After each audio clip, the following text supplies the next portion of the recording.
ఇక క్వాలిఫైర్ 2లో గెలిచి ఫైనల్కి వెళ్లే జట్టు ఏది కనుక ఒకసారి మనం చూస్తే, ముందుగా ముంబై ఇండియన్స్ టీం విషయానికి వస్తే ఈ టీం అయితే ఇటు బ్యాటింగ్లోను ఇటు బౌలింగ్లోను చాలా చాలా స్ట్రాంగ్గా ఉంది. అసలు గట్టిగా చెప్పాలంటే ప్లే ఆఫ్స్కి వెళ్ళిన 4 జట్లలో ఏ టీం అన్ని డిపార్ట్మెంట్స్లోనూ స్ట్రాంగ్గా ఉందంటే అది ఖచ్చితంగా ముంబై ఇండియన్స్ టీం అని చెప్పాలి. ఎందుకంటే ఇటు బ్యాటింగ్లో కానీ ఇటు బౌలింగ్లో కానీ ఈ టీంలో అయితే చాలా మంది వరల్డ్ క్లాస్ ప్లేయర్స్ అయితే ఉన్నారు.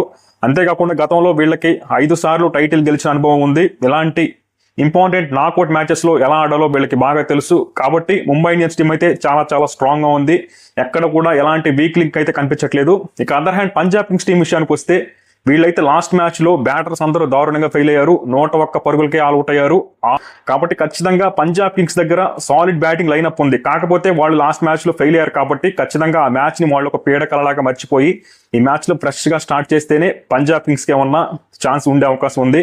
అలాగే పంజాబ్ కింగ్స్ బౌలింగ్లో కూడా కొన్ని వీక్నెస్ అయితే ఉన్నాయి. హర్షదీప్ సింగ్, హర్ప్రీత్ బ్రార్ లాంటి వాళ్ళు చాలా మంచి ఫామ్లో ఉన్నారు. అలాగే కైల్ జేమ్సన్ లాంటి బౌలర్ కూడా లాస్ట్ మ్యాచ్లో బాల్ని కాస్త ఇనీషియల్గా బాగానే స్వింగ్ చేశాడు.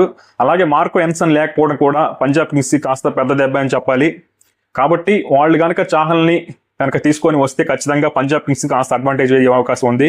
ఓవరాల్గా చూసుకుంటే మాత్రం 2 టీమ్స్లో ముంబై టీం అయితే పంజాబ్ కింగ్స్తో కంపేర్ చేస్తే బౌలింగ్లో అయితే చాలా స్ట్రాంగ్గా ఉంది. బ్యాటింగ్లో అయితే ఆన్ పేపర్ 2 టీమ్స్ అయితే ఈక్వల్గానే ఉన్నప్పటికీ లాస్ట్ మ్యాచ్లో పంజాబ్ కింగ్స్ బ్యాటర్స్ అందరూ చేతులు ఎత్తేశారు. కాబట్టి ఫామ్ పరంగా చూసుకుంటే ముంబై ఇండియన్స్ బ్యాటర్సే స్ట్రాంగ్ పొజిషన్లో ఉన్నారని చెప్పాలి. ఓవరాల్గా ఈ మ్యాచ్లో ముంబై ఇండియన్స్ టీంకి గెలిచే అవకాశాలు అయితే కాస్త ఎక్కువగా ఉన్నాయి.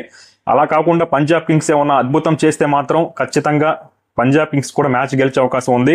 వాళ్ళ బ్యాటింగ్ లైనప్ అయితే చాలా డెప్త్ ఉంది పంజాబ్ కింగ్స్ బ్యాటింగ్లో. వాళ్ళు కనుక సరిగ్గా బ్యాటింగ్ చేయగలిగితే కాస్త జాగ్రత్తగా బ్యాటింగ్ చేసి ఇనీషియల్గా వికెట్స్ పడకుండా కాస్త వికెట్స్ హ్యాండ్లో పెట్టుకొని కాస్త మంచి డిఫెన్సివ్ అప్రోచ్లో కాకుండా మరీ ఓవర్ అగ్రెసివ్ అప్రోచ్లో కాకుండా కనుక బ్యాటింగ్ కనుక చేయగలిగితే ఖచ్చితంగా పంజాబ్ కింగ్స్కి మ్యాచ్ గెలిచే అవకాశం అయితే లేకపోలేదు. కాకపోతే ఈ మ్యాచ్లో ఎక్స్పీరియన్స్ పరంగా చూసుకున్నా, వాళ్ళు ప్రెజర్ని హ్యాండిల్ చేసే విధానం బట్టి చూసుకున్నా ముంబై ఇండియన్స్ టీమ్నే కాస్త ఎడ్జ్ ఉండే అవకాశం ఉంది. మరి చూడాలి ఏ టీం గెలుస్తుందో.